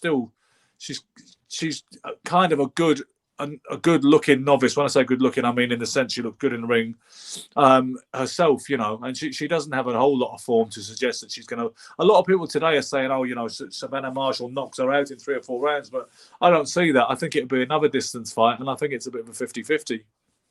Yeah, I thought that that face-off between the two of them after the fight was just cringeworthy for me. I think there's nothing for me, to be honest, whatsoever. I get it. They can use it now in their promotion of this blood feud fight and stuff. But honestly, I think I actually walked out the room in the end and went and made myself a cup of coffee. It had elements of it was like Jeremy Kyle meets trailer trash, wasn't it? It was horrible. You know what I mean? And yeah, it was not good. Any of the other fights stick out for you? What about the other ladies' fight, actually? Because obviously Dubois is being Caroline. Yeah, she's being sort of promoted as the next big thing in female boxing from the UK point of view and stuff like that. Yeah. What did you think of her performance and whatnot? She looked good to me. I mean, she had a Lithuanian journeywoman in front of her, which is fine. That's your debut. I thought Caroline looked good. I mean, I think she's got good attributes as well. She's got great speed. Looks a pretty good boxing IQ. Nice movement, nice form. I remember Caroline coming up a little bit in the amateurs because she boxed for Repton Boxing Club. It's a club I've had connections with for years. And I think she looks good. I know the family. I don't really know them, but I know them to say hello to because Daniel Boyle's dad tells me I took a 9-year-old or 10-year-old Daniel on the pads at Repton when I was looking after the minors for a few weeks when they needed someone to help out on Sundays with the kids. They call them the nursery squad. And I remember bumping into them years later when they were at the Peacock Gym in Canning Town, the old Peacock Gym. And there's this absolute hulk of a human being there. And he says, you don't recognise him, do you? He's grown a bit since you last saw him. And he says to me, you took him on the pads when he was little. And then I remember him saying he had a daughter who was coming up as well. And, I think she looked pretty good to me. I think, female boxing is kind of buzzing right now. You've got Katie Taylor and Amanda Serrano who will be contesting the first female main event at Madison Square Garden on, I believe it's April the 3rd or 4th or something like that. I've forgotten the date, but it's definitely early April. So I think it's a good time to be a female, prospect, isn't it? I mean, she's got the sky behind her, and I think she looked good to me. Yeah, Ben, have you ever heard of a female MMA fighter known for her striking, Chris Cyborg? Yeah, I have heard it. Yeah, have you actually seen? Have you seen any of her bouts? I haven't. Comment on her technical capability, because that's a lady that really hits hard. Yeah. Not just kicking, but she can really hit hard with her hands. Yeah. I just wonder. I mean, she's kind of getting old now. She's a very, very dedicated athlete. She's talked about boxing recently as well, actually. Yeah, that's right. Yeah, and I just wonder whether she could really make something of boxing. Because linking it in, Claressa Shields has also had MMA fights, hasn't she? Which you might be more familiar with than I am. Cyborg, I hear that because such crossover as exists in boxing and MMA, and there's quite a bit of it. I see it on other pages sometimes. People talk about, you want to talk about someone who can really punch. Cyborg. I know Holly Holm, who was also a good boxer. Was it Holly Holm who beat up Ronda Rousey? That's it. Yeah, she was another one who can bang a little bit and punch her weight. Certainly in the cage and in the ring, I think. But it's like I say, it's an interesting thing, but a lot of the time, the female fights at a certain level do seem to go the distance, and they will tee off on each other a bit defensively. Some of that, I mean, you look at Shannon Courtney versus Ebony Bridges, which was a great fight, but it looked like an elongated final at the Northeast Divs, at York Hall. That was just blood and guts and exchanging and teeing off on one another, because they didn't really quite have the skills or the maturity or the boxing IQ as yet to make it less of an exciting fight. There was that kind of two donkeys make a derby sort of thing, theme to it. And I think they can take a lot of punishment. It seems a lot of these girls, from each other at least. You know what I mean? So you will knocking Claressa Shields on the basis she hasn't stopped too many people. I think people need to put it in context, but they do say Marshall hits harder, and she beat her as an amateur, right? Savannah Marshall beat Claressa Shields as an amateur, and people make a thing out of that as well. Sometimes that is significant, sometimes it doesn't mean a whole lot when people have got a bit older and they're in the pro game. But as cringeworthy as you probably both found that last night, the after fight kind of head to head, obviously Sky and Ben Shalom and Boxer, they wanted that, right? They engineered it. That's absolutely what they want, and it will have sold the fight already, assuming that Savannah Marshall does what she needs to do.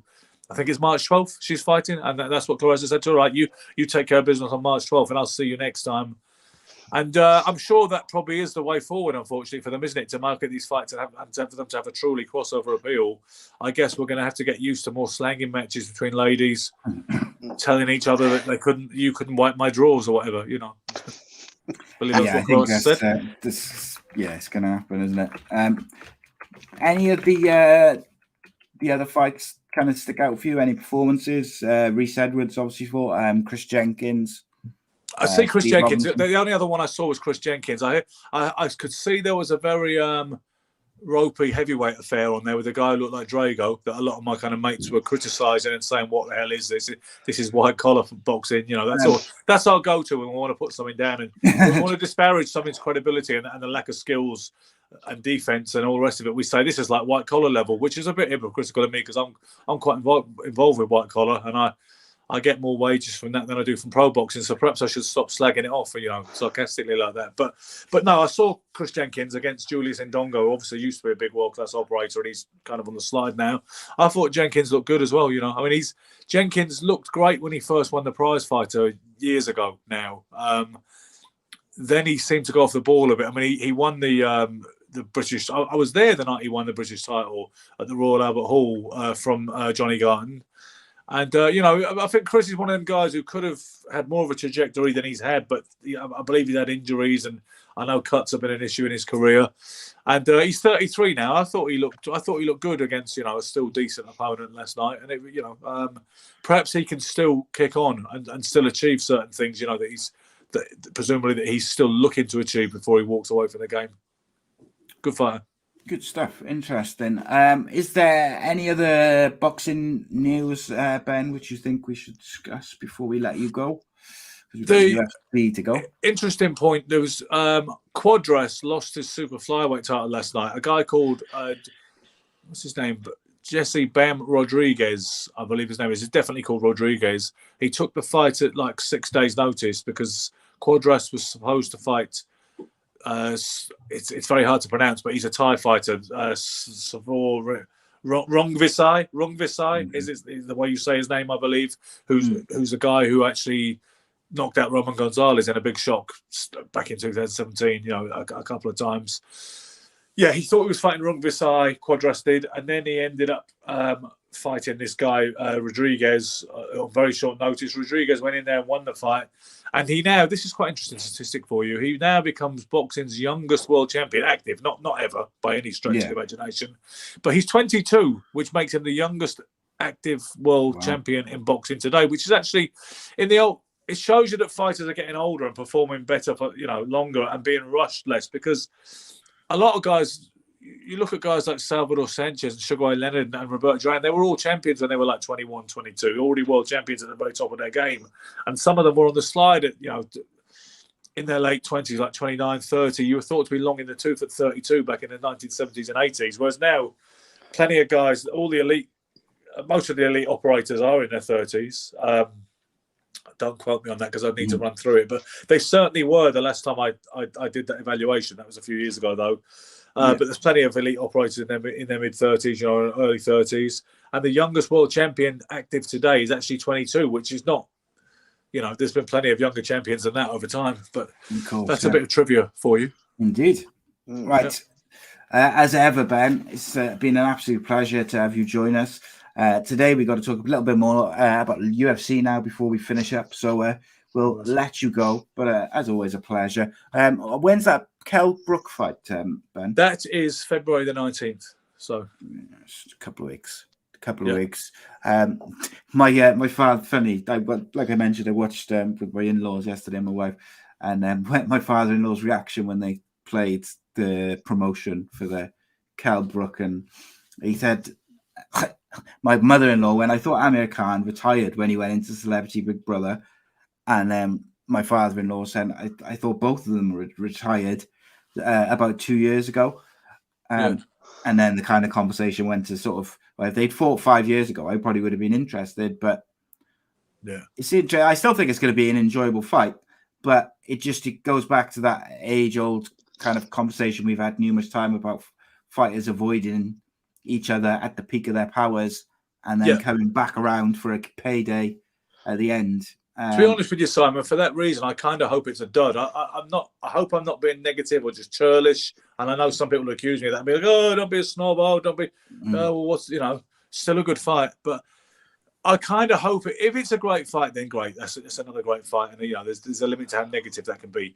But I kind of hope it's a dud stroke farce or just a real damp squib, because then it'll be like, hopefully people will learn a lesson from that. If indeed that is a lesson that needs to be taught, and we'll be saying, that you didn't do it when you were in your primes, when it was a more meaningful fight for so many reasons.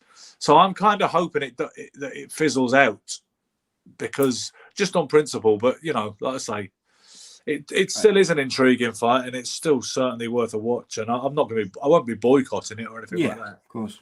Yeah, I agree completely, and I do you know what? I love the way of looking at it like that, because wouldn't it be refreshing if it didn't go well, people turned against it a little bit, and then in the aftermath, and then started fighting each other in their prime. Yeah, because like I say, just in closing, someone said to me, well, what about Leonard Hearns, the rematch in 1989? That was a great fight, you know, with the knockdowns and the draw, the controversy, and it was a damn good fight between two all-time greats. And I said, yes, true, but how piss poor would it have been if they had never had the first fight in 1981 when they were at their scary, athletic, youthful peaks, and they put on a better fight and one of the all-time classics, which is talked about much more than how lame would it have been if they'd have had that latter past their best Thriller and Manila vibe fight, if that's the only one they'd have ever had. Right. Yeah. Rest my case. Yeah, I guess indeed. Right, Ben, as ever, it's an absolute pleasure to have you join us. And I'm sure we'll see you very, very soon. No doubt. But as ever, thank you for your time, my friend. Cheers, boys. Cheers, Ben. I love it, mate. Love having a chat with Ben about boxing. But we have got UFC to talk about to finish, so you get to do the speed round as ever now, is because we're so jam-packed with of the old conversation and topics and guests that you get to do an almost fast kind of rundown of the fights. But that's okay, because I think ultimately people prefer, you know, talking. Yeah, just to the point. Yeah, I just wanted to get to the point with the fights. Anything on the prelims that you wanted to discuss? Not the prelims. I'll focus on the main card. Well, because on the main card there was that. What was it? 1, 2, 3, 4, 5, 6. Fights. 1, 2, 3. Oh, I watched 6. Well, I thought it was on. So what's the first fight you watched?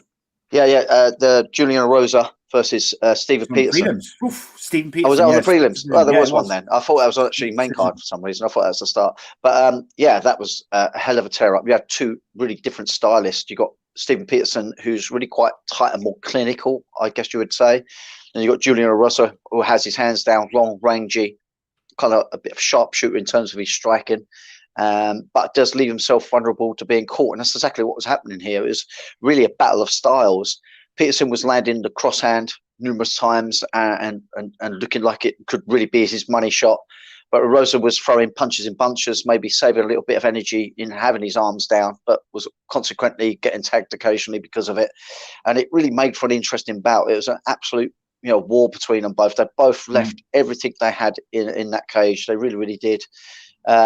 It was a Rosa that got the decision. I wasn't so sure whether I perhaps would have been pushed to go with Peterson, maybe because he looked more tidy. But I don't know. It could have gone either or way, really. I don't think anyone would have argued which way the decision would have gone if it did go the other way, indeed. But yeah, really good fight to watch.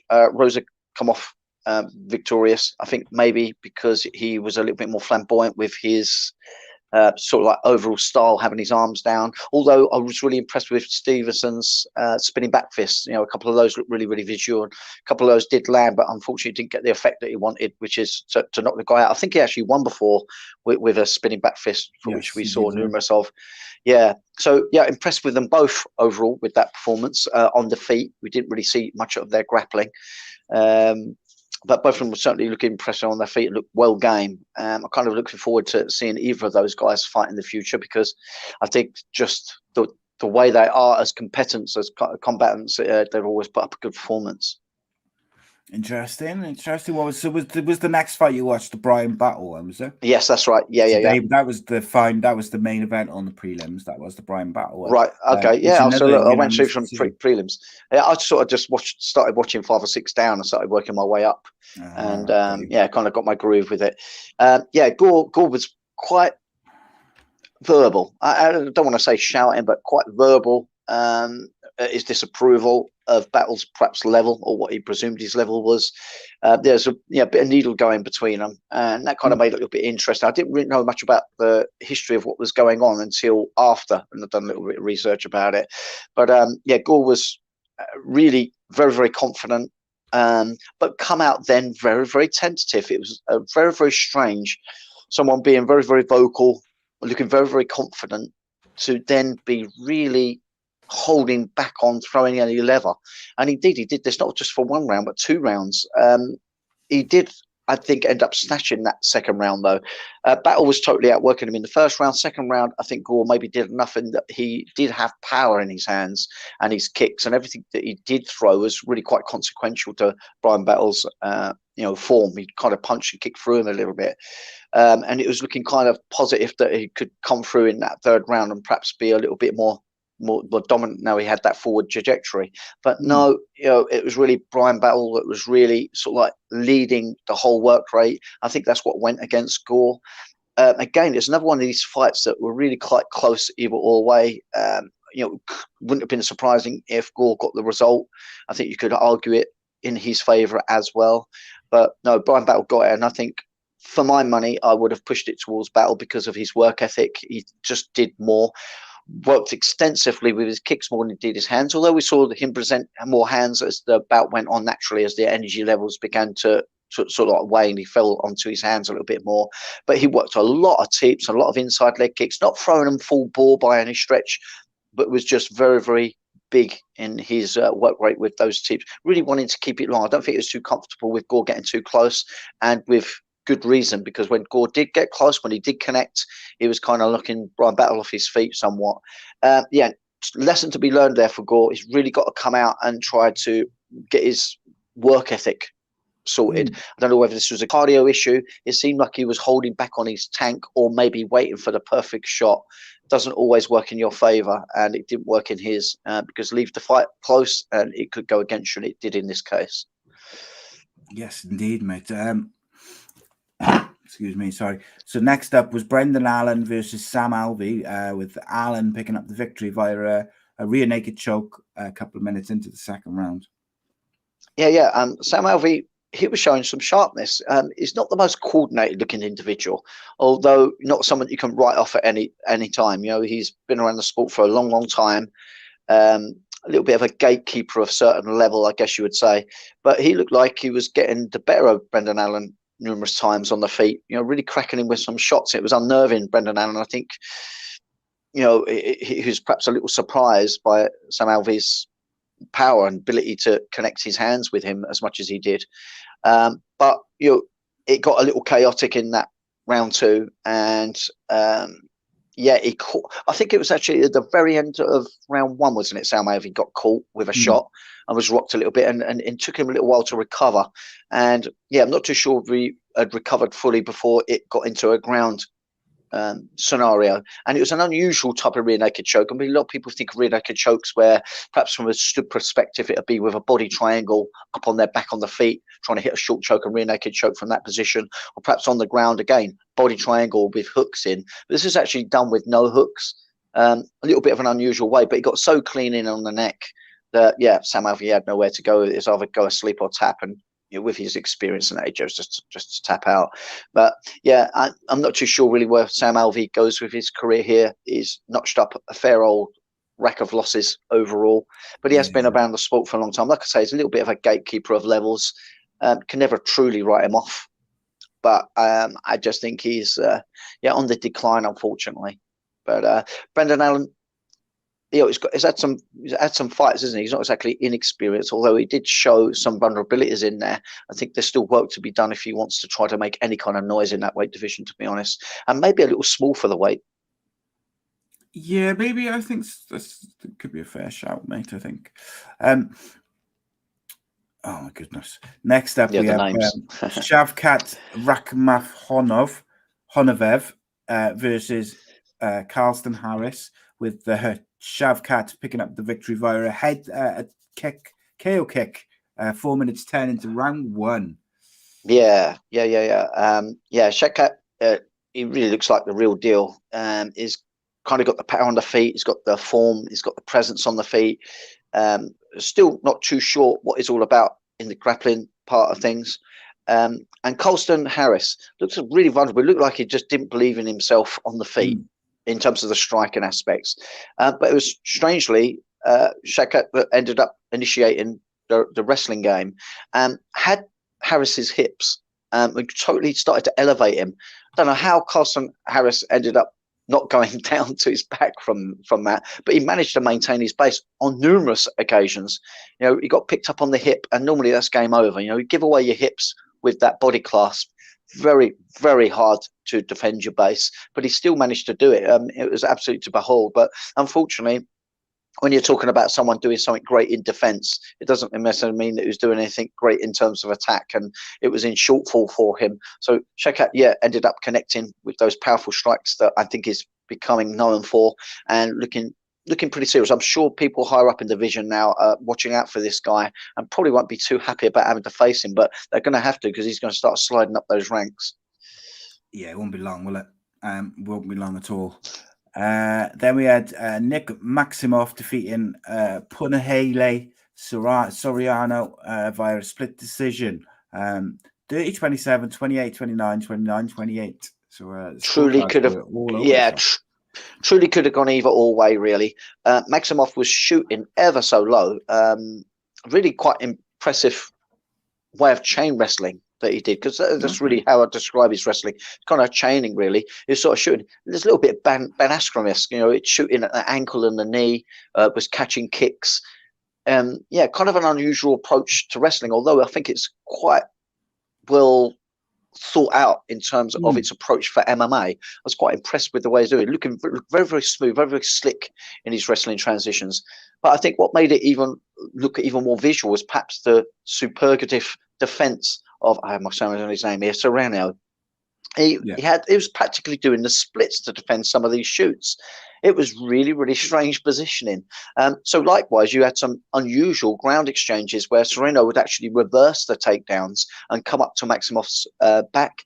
It was really quite interesting. I mean, normally you either get two wrestlers kind of like do their wrestling scrambles on each other, and that kind of be interesting. They get back to their feet, they kind of cancel each other out.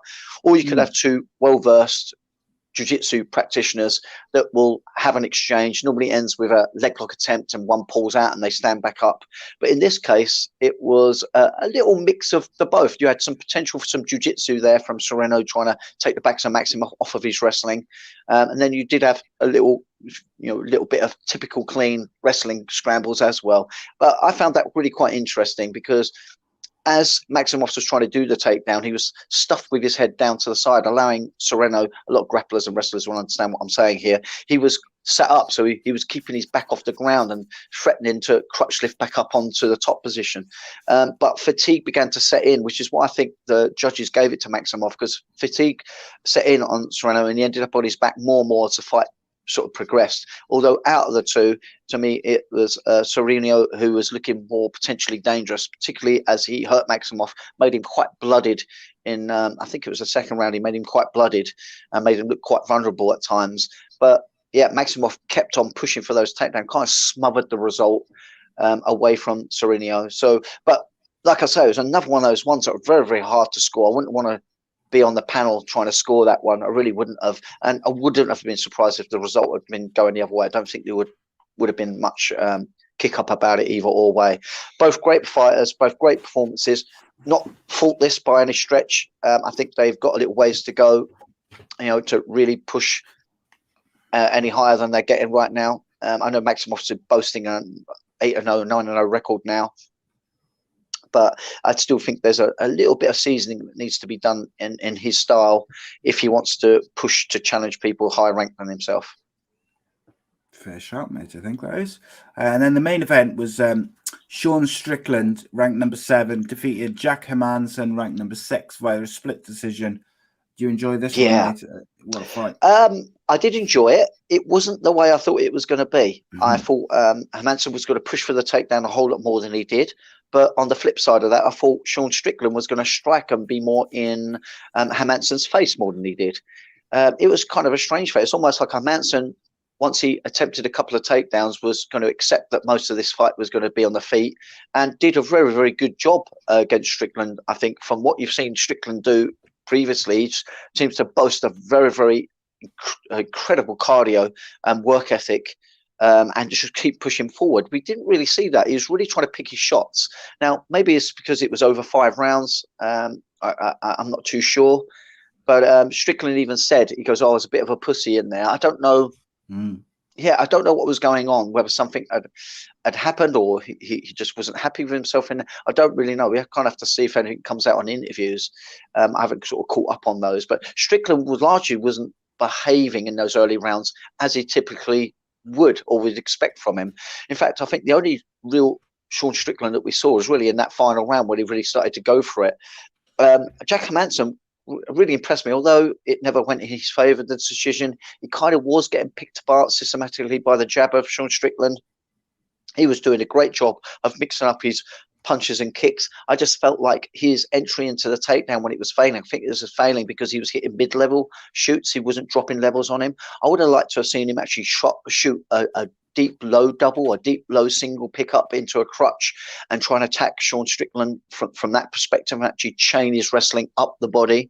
But I think shooting in mid-range, Sean Strickland was just too savvy for it. But the fact that I think Sean Strickland sometimes stands too tall, I think was a good call for Hermansson to attack the legs like he did, although perhaps not putting enough effort into attacking them hard. He was kind of kicking the legs to set up his hands somewhat, but his hands were being thrown a little blind. But I think for the fact that Strickland does stand so tall, I think if he changed his combination, for which Hansen did some great combinations, I think he should have dropped lower on the level. I think he would have stood a good chance of perhaps putting Strickland actually on his back, or at least make his defense for the takedown so much more physical that perhaps he wasn't able to perhaps be such a sniper as he was with his jab throughout each of those rounds. I just think Hermansson's approach was not working in one way and he kind of settled for another. I think he could have still pushed for that takedown, perhaps did it with some level changes is what I'm basically saying. But yeah, it'd be interesting to see how Sean Strickland, because he performed so consistently in the same way fight after fight, and then this one, yeah, I don't know. Perhaps it's because he stepped to that level where he could perhaps express himself how we so often seen him do. But something just seems slightly amiss. But pretty amazing that you can beat someone like Hermansson if you're not firing off all cylinders for whatever reasons, whether it's a mental or physical thing. I don't know. Like I say, I can't put my finger on it. But still pulled off the win. Let's hope Sean Strickland gets back to the style that we know him for, which is to push, bang, and bang again. Yeah, and I think it did look like a psychological kind of thing, as if he was in his own head a bit. And look, it's easy to forget that these guys are human, and everyone has those days where they're in their own head a little bit, and they're perhaps not where they normally would be, or for whatever reason it may be. So I suppose it's kind of one of those things, isn't it? Yeah. But equally, impressive victory for Strickland in terms of anyone who beats Jack Hermansson. It's a good victory, which I think is important. So we'll kind of go from there. But anything else from MMA world, from the MMA world, that's caught your eye this week, mate? Before we wrap up. Not really. I've been largely caught up with a busy schedule coming up for myself. We got pro fighters and amateur fighters fighting heavily in March. So that March is when it really starts to kick off. So, obviously a lot of people will know, Georgian Fusenik defending his world title against Paul Hughes. That's something, was really in the mix of our camp now to get him ready for that. So, a lot of my focus has been going down that route rather than seeing what's going on in the MMA world in a general sense sort of thing. So I'm really largely getting caught up with things on a personal level. Just really looking forward to it. I'm looking forward to all the bouts that we got. We've got a really busy schedule, like I say, and no doubt we'll be talking about it at some point on a podcast. So, yes, other than that, I'm looking forward to the London card. I think that's the biggest one really to talk about. That's not personal UFC to myself. London. Just so excited about that London card. I've got a few of my friends that are going along to it. Lucky buggers, but I'll be busy on fight shows elsewhere. The way they've done the pricing of those tickets is insane. Right. So they were buying them for I think they're between 70 and 150 quid for tickets, which I guess it is what it is. But I know. I had hundreds of messages from people saying, just asking me if I know any fighters who could get them, because they were 2 minutes past when the lines opened, or they were in the online thing for the whole time, and they go in and there was nothing, and then they're on the resale sites for $3,000. That's bad, isn't it? It is bad. You know what? I think they need to. They need to bring a law in or something to stop this. This kind of thing went on. The first sort of exposure I've had of this, where it touched me on a personal level, was when the PS5s first come out. And still today you'll struggle getting hold of one in normal means. They've got to stop this sort of thing going on. They really should. There's got to be a law against it in some way. It's just not. It's not sort of right. It's not good. And with events like this, it means that the real fans who've genuinely been waiting for the UFC, and especially the way the card's shaping up, like real fans who would desperately want to go and watch that, they just not, and they would happily pay the money and whatever, like normal price.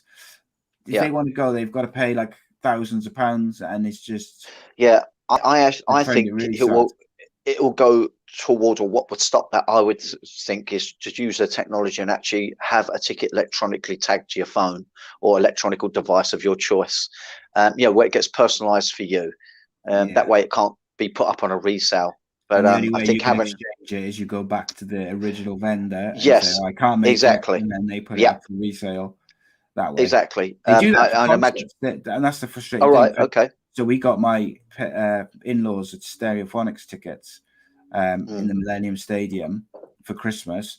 But then what happened was, because of COVID and different things, we were worried about it. So they weren't sure if they wanted to go like the week before Christmas for various reasons. So we were going to exchange them, and you have to phone them up, and then they reset. I think they rebuy it off you or something like that.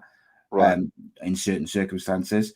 But they ended up like postponing it and then redoing it for, I think it's in March or something. But concerts do it that way to stop touts, basically doing what we're discussing, like and that's what it should be, because it's not the fighters, or it's not the companies, the bands, it's not those people who miss out. It's the genuine fans who've waited years and years and years to get the opportunity to watch these fights. They're the ones who miss out on it, and I think that's what we should be stopping, because those UFC, these UFC cards are special, and I find it, it's just frustrating. I think is probably like you say, it could rob the true fans of a chance to be able to afford to go in anyway. I mean, the tickets are not cheap anyway, but with the way they're incrementing them by buying them, reselling them, it's just borderline criminal. It really is. Can you imagine? You've got someone that's close to you fighting on these events, and you just can't get access. I know the fighters the fighters insane. Normally fighters can get like a handful of tickets, can't they, for family and stuff? I'm pretty sure I saw a few people's, like, fighters who I know who've put up on their personal Facebook pages that they just can't get them. It's something that needs to be nipped in the bud, because I think it's very unfair. I mean, come on, look, any cunning individual can find loopholes, but nevertheless, loopholes are holes that are seen and known about by people. So we could surely put something simplistic in place to try and shut this down, because it's just not fair. It's just not fair. Yes, indeed, mate. So Jordan all set for his fight? Absolutely, yeah. Things are going great with training. I don't need to talk anything up. I think his skills in previous bouts have presented himself pretty well. But yeah, he's an improved version of himself, as I'm sure Paul Hughes is. But me and Jordan discussed after the Paul Hughes fights, literally on that day, that after the fight, one of the things that Jordan did say, and something that we thought Paul Hughes was going to be better than he was. So that kind of changed the way he was approaching it. But now, sort of like, he's been in there, and yes, I know Paul Hughes would have improved since his last performance, being such a young lad and having that amazing fight that he did with Sharia. These experiences would do nothing but consolidate his skills and for him to be able to grow some. But I really feel that Jordan was perhaps more ahead of Hughes than we realised that first time around. And now, with the improvements that I know that we've made with Jordan, and Jordan's matured physically as well, this time around even more so. One thing that we have noticed with Jordan is his strength and his sustainability of his strength. So he's going to be much more physical than perhaps previously. It's got a nutritionist and working absolute wonders. I'm really excited to see how it performs. It's like doing the work on a track day car, and you get a new turbo on it, new set of tires, new suspension. It's the same visual car, but it's going to perform so much different because things internally have been changed. That's kind of how I'm seeing Georgian Fosenik. Really, really excited. I'm excited from both. I've got nothing against Paul Hughes, incredible athlete, and I would not be surprised. The only thing we've got against Paul Hughes is we can't get him on the podcast. That's what we got to get. We'll have to get him on. But I'm kind of curious. I think these two young individuals, I think they'll be fighting for a third time, quite possibly, but that'll be done on UFC soil. I really believe that. Yes, I think the next UFC London card, perhaps. That's my absolutely. Prediction. But look, it's going to be fantastic. I've got a couple of interviews lined up as well to promote Cage Warriors, which I'll tag on to the end of our shows. During the weeks coming up to that, because obviously people can't give up a whole hour on a Sunday because they're building up for various fights and stuff. So I'm going to get a couple of 15-minute interviews to promote it and talk about it. And then just at the end of the show, like me and you will go and say goodbye, and then I'll just play them. But on that note, we are leaving. Thanks to everyone who's watched. It's been a mammoth 2 hours and 10 seconds, but that's all good. Thank you, of course, to James Lilley. Thank you, of course, to Ben, to Manscaped, to ExpressVPN, and to all the people. Please do check out patreon.com/Ace Podcast Nation. That's keeping me going at the moment. So I need as many Patreons as possible. You can sign up for as little as £3 a week, £3 a month, sorry. And you get shows and behind the scenes stuff, or lots of rewards and free stuff. Price of a coffee per month. But it helps keep the channel going. Danny, as ever, it's a pleasure, my friend. Thank you. Yeah, likewise, Si. And thanks, everyone involved with the show this weekend. Been real good fun. We'll see you next Sunday. She'll be there.